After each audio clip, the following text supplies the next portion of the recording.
Hello, तो कैसे हो तुम लोग? उम्मीद है बढ़िया होगे। तो यार अभी एक एनिमे चल रहा है। इस एनिमे के बारे में मैंने तुम्हें एक पुराने वीडियो में बताया तो था, पर बहुत ही कम शब्दों में हमने इसकी बात की थी, क्योंकि तब मुझे पता ही नहीं था ये कैसा होने वाला है। और माई एनिमे लिस्ट की वेबसाइट पर भी फैंस इसके लिए एक्साइटेड नहीं थे। लेकिन अब जब ये एनिमे रिलीज हो चुका है तो सब इसकी बातें कर रहे हैं। इसको 2024 का अंडररेटेड जेम बोला जा रहा है। इस एनिमे का नेम है Makin to many losing heroines. अगर तुम इसे अभी फॉलो कर रहे हो तो बहुत अच्छी बात है, तुम्हें पता ही होगा ये कितना बढ़िया है, या फिर हो सकता है तुम्हारे लिए ये उतना भी बढ़िया ना हो जितना लोग इसको बोल रहे हैं। इसके बारे में डिटेल में बात करेंगे, बट एक बात जो इस एनिमे के बारे में अच्छी है वो है ये एनिमे ऑफिशियल हिंदी डब के साथ क्रंची रोल पर तुम्हें मिल जाएगा। और इसका हिंदी डब बहुत बढ़िया है। मैंने इसका एक एपिसोड हिंदी में देखा और मुझे कोई प्रॉब्लम नहीं हुई है।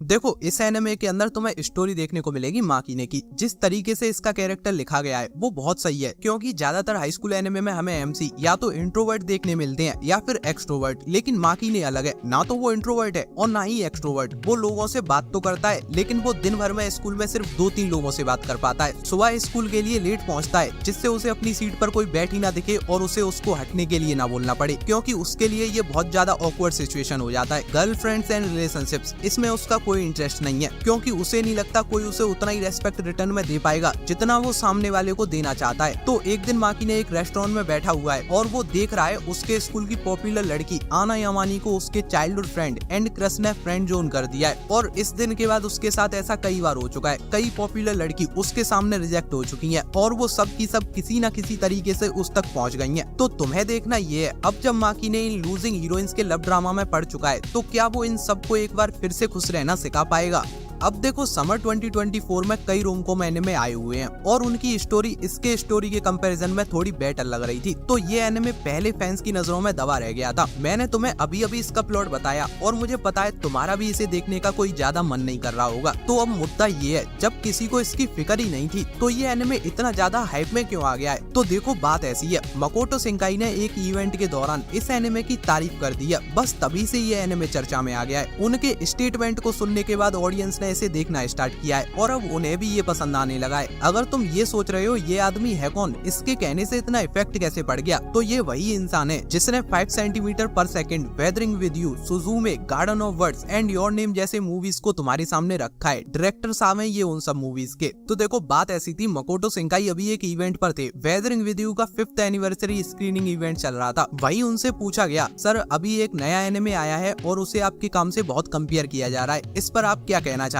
फिर मकोटो शिंकाई ने इस पर कहा, हाँ मैंने भी ये चीज सोशल मीडिया पर अभी देखी थी और उसे देखने के बाद मैंने माकिने को देखना स्टार्ट किया है और मैं तो अब इस एनिमे का फैन बन चुका हूँ। बस यही वो स्टेटमेंट था जिसने इस एनिमे को अंडररेटेड से ओवररेटेड बना दिया। मैंने भी यही देखकर इसे देखना स्टार्ट किया। अब अगर इसे देखने के बाद मैं अपनी बात करूँ, मुझे ये एनिमे कैसा लगा और तुम्हें बताऊँ क्या ये एनिमे सच में योर नेम के जैसा है। तो देखो, सबसे पहली बात तो इन मूवीज से इसका कंपैरिजन इसकी स्टोरी की वजह से नहीं, इसके प्रेजेंटेशन की वजह से हो रहा है। फिर आगे का मुझे भी पता नहीं है, शायद आगे जाके इसकी स्टोरी काफी दमदार निकल जाए। फिलहाल इस एनिमे से जो वाइब हमें मिलती है वो हमें इन मूवीज की याद दिलाती है। सेम उन मूवीज के जैसे ही इसके अंदर भी तुम्हें सैचुरेटेड कलर्स देखने को नहीं मिलेंगे। कैरेक्टर डिजाइन्स भी काफी सिमिलर लगते हैं और छोटी छोटी डिटेल्स, जो छोटे छोटे मूवमेंट्स होते हैं जिन्हें और एनिमे एंजॉय करते नहीं दिखते, ये एनिमे उन्हें वाइब्रेंट कलर्स के साथ दिखाता है। और यही वो चीज है जो इसे देखते वक्त मुझे योर नेम की याद दिला रही थी। तो कुल मिला के बात ये है, सिनेमैटिक फील काफी सिमिलर है इसकी उन मूवीज से। जैसे तुम्हें योर नेम का एक सीन याद होगा जहाँ मित्सुगा मिरर के सामने खड़ी होती है और उसके आंखों से अचानक से आंसू आने लग जाते हैं, पर उसका फेशियल एक्सप्रेशन नहीं बदलता और इसी वजह से वो सीन हमें इतना पावरफुल फील होता है। तो ऐसा ही सेम सीन हमें इस एनिमे के अंदर भी देखने को मिल जाता है और यही वो सीन था जिसको देखने के बाद मैंने तो कंफर्म कर लिया था इस एनिमे को मैं पूरा देखूंगा। ये कुछ अलग है। तो यार अब मैं इसको और कैसे तुम्हें बताऊं, ये तो मुझे समझ नहीं आ रहा। फीलिंग समझो तुम बस। तो अब कुल मिला के इस एनिमे की बात करें तो जो इस एनिमे का नेम है टू मैनी लूजिंग हीरोइंस, ये एनिमे अपने नेम के ऊपर डिलीवर कर रहा है। 2 एपिसोड अभी तक मैंने इसके देखे हैं और इन दोनों ही एपिसोड में मुझे हर वो चीज मिली जो मैं एक हाई स्कूल एनिमे से एक्सपेक्ट करता हूँ। ह्यूमर भी काफी अच्छा ऐड किया है, कई बार हंसी आई मुझे और अभी तक आना यानामी वो कैरेक्टर है जो मुझे सबसे बढ़िया लग रही है। तुम ये एनिमे देख रहे हो तो बताना जरूर तुम्हारा क्या विचार है इस पे। इसी के साथ लाइक शेयर सब्सक्राइब, जल्दी मिलते हैं, तब तक के लिए बाय बाय।